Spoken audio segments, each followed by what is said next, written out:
Ladies and gentlemen, Brian Cuthbertson.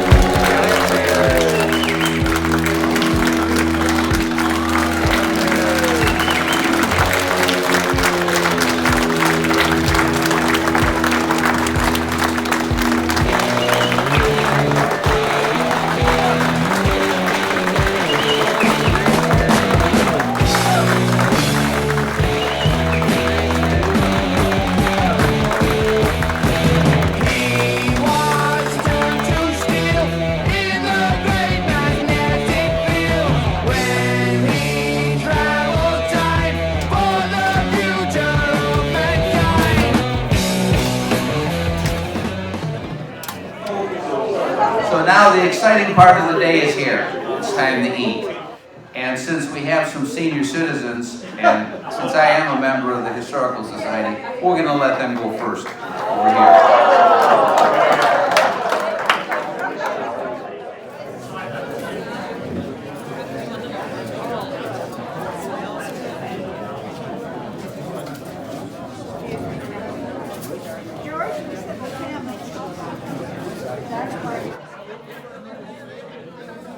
Table number 2 can get up and come on up and get some food.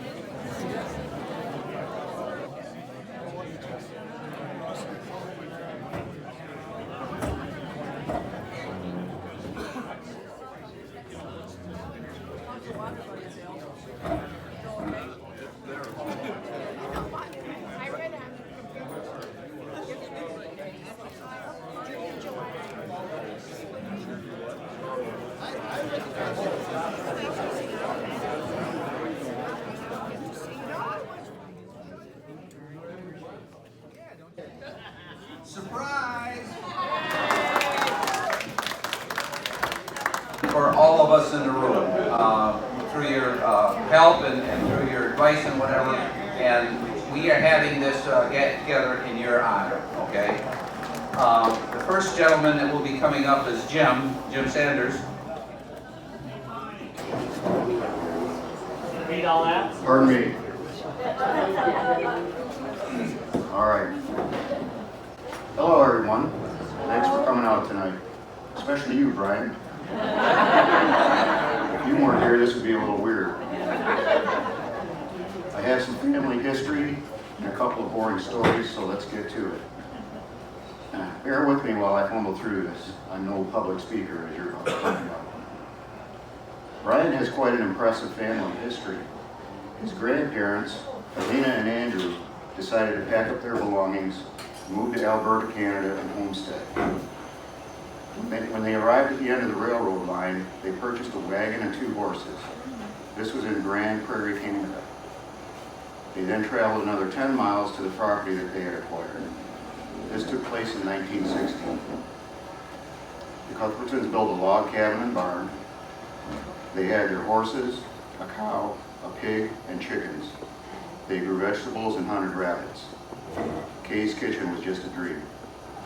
The family raised 8 children, 2 of which were Tom and Brian's father, Andrew. In 1923, Mr. Cuthbertson and son Tom returned to Algonac and worked at Chris Craft. They saved their money, and when there was enough, they brought the rest of the family back home. In the late 30s, Tom Cuthbertson started his boat restoration business. After World War II, Andrew joined him, but each maintained their own separate business. When Andrew Jr. retired, Brian took over the engine side of things. I think you could say he came by his trade honestly. Excuse me. I've known the Cuthbertson family for more than 30 years. Over that time, I've had the pleasure of interacting with Donnie, Jimmy, and Tom in the wood shop, and Brian in the engine shop. In the early 80s, I was looking at a 1962 28-foot Constellation to purchase. It was rough. I was able to persuade Tom to drive over to Schmidt's Marina with me and look it over. After a few minutes, Tom said, "Keep looking." I bought the boat the next day. I put the boat on a makeshift trailer with no brakes or lights and towed it home to Rochester with a minivan. Are you getting an idea of how smart I am? The It took about a year to make the boat structurally sound, but it still looked terrible. While working on the cosmetics, I approached Tom about fabricating new tow rails for him. He said something to the effect of my wasting his time and why would he want to work on a boat he told me not to buy. He did set me up with a beautiful set of tow rails, though they fit perfectly. Brian has always been my go-to guy for engine and mechanical work. He rebuilt both motors in that old cruiser and they performed flawlessly. Over the years, he's performed regular maintenance on all my boats and has been very generous with his advice. He's launched and hauled my current boat for the last 16 seasons.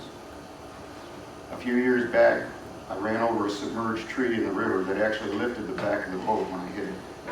It was the Saturday before Father's Day. I wanted to take the boat out of the water to check for damage, but Brian was not answering his phone. I did manage to reach him on Sunday, and he agreed to pick the boat up for me. Other than a little missing bottom paint, there was no damage to the boat. I asked him how much for the haul out, and he said, "Happy Father's Day." That's Brian.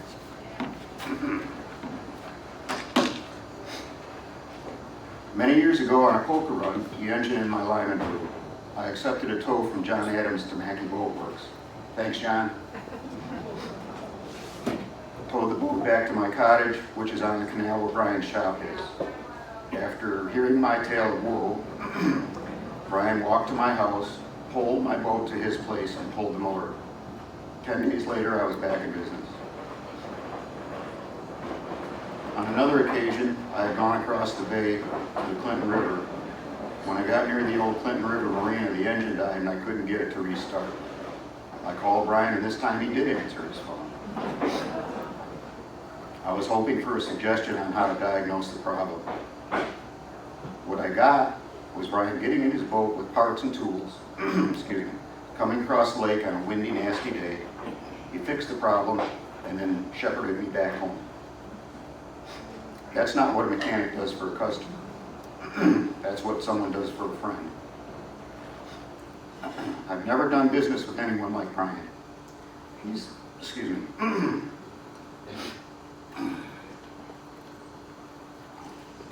Almost done.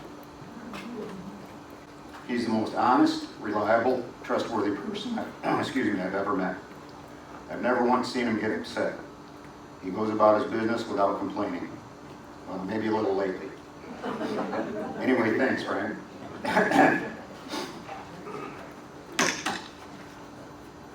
I have a note here from John's Custom Canvas. They're on vacation.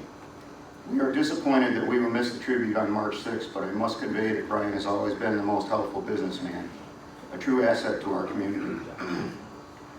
One of the times I was having a problem with my very old pontoon boat, I just wanted to pick his brain for a solution, and he gladly took a trip over.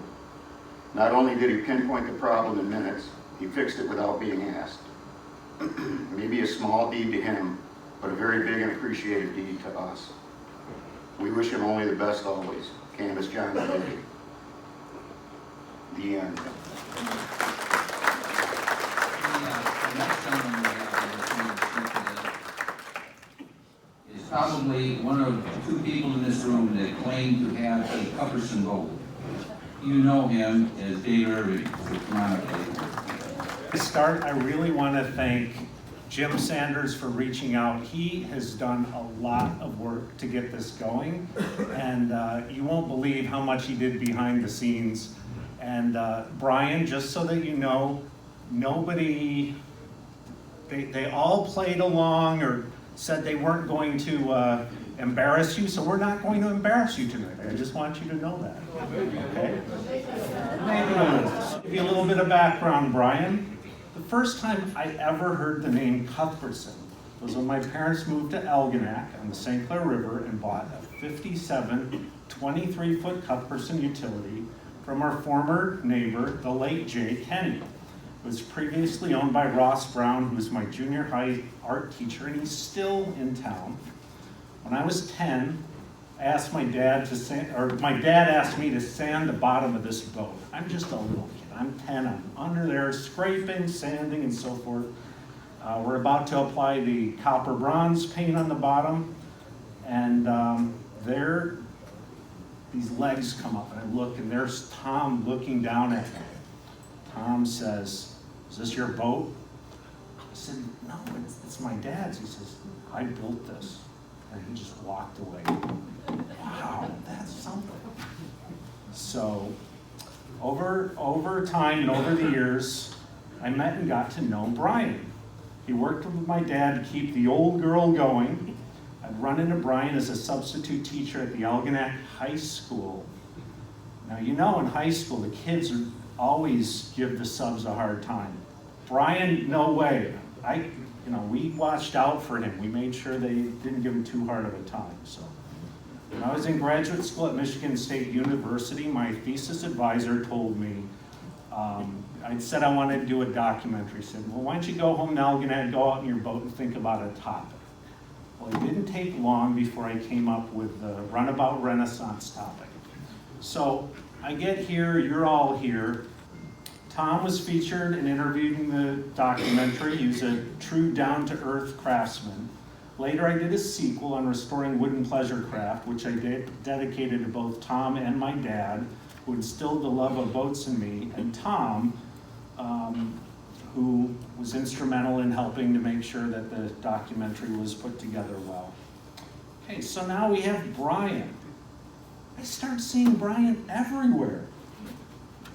In the video, he was sanding the hulls of one of the three new Chris Craft triple cockpits that Tom had done off of the templates in the early 90s, maintaining the engine on the boat. I'd go up to Hessel. Brian, you're everywhere. So there is Brian. I stopped to have Brian do something to maintain the engine again. And I said, "Brian, are you going to the Chris Craft show?" He says, "No, I have to be here for my customers." So very dedicated. But sure enough, about 3 or 3:30, who should show up at the Where It All Began boat show but Brian. So very good. The Pickerel Tournament, Algonac Historical Society Boat Parade, Brian. Out in his cruiser, Brian. Pete Hingle Memorial Day Parade, Brian. I go to the Algonac Historical Museum, there's Brian. He's everywhere. So we go to the Flaming Grill after driving for 3 hours just to get here for a fundraiser, and who do you think was there? All over the place. I sometimes just stop with my mother and my family, and we just stop by his shop just to say hi to Brian. We don't need anything or whatever, but we just stop to see what he's up to. If you need the boat winterized at the boathouse, who do you call? Brian. And you get this cool invoice with a picture of a boat drawn out, and no hurry on the payment speech. The head's leaking, it needs to be retorqued when we want to go out for a cruise with some out-of-town guests. Brian. How much do we owe you, Brian? Nothing. I had to remind Brian that the 60-year warranty had expired on a Cuthbertson craft, and we could charge us something for this. Want advice? Brian's there for you. You've been a part of my family's wooden boat life and ensuring that we can continue to experience our mutual love of wooden boats, the wonderful engines, the sounds that they make, the power that they give. And I thank you for being a good mechanic, a good advisor, a good substitute teacher, and a good friend. I know I look young. I look very young, but I've known Brian for 45 years. So my dad was a former editor for Encyclopedia Britannica, and he was a book publisher right here in Algonac, right down the street on St. Clair River Drive. He published over 45 books. So it should only be fitting that I, a former media producer, I have produced something for you, Brian. It is a limited edition, and that means there's only 2 copies. We made a book for you. So it's Brian Cuthbertson Appreciation Dinner, March 6th, 2020. And many of the people in the audience here are in this book. So there's lots of photos, and here's your shrink wrap copy. And so Brian, I'd like to thank you for all you've done for this community. and I hope I keep bumping into you everywhere. You're like Waldo. Where's Brian? He will be wherever you are. Thank you, Brian.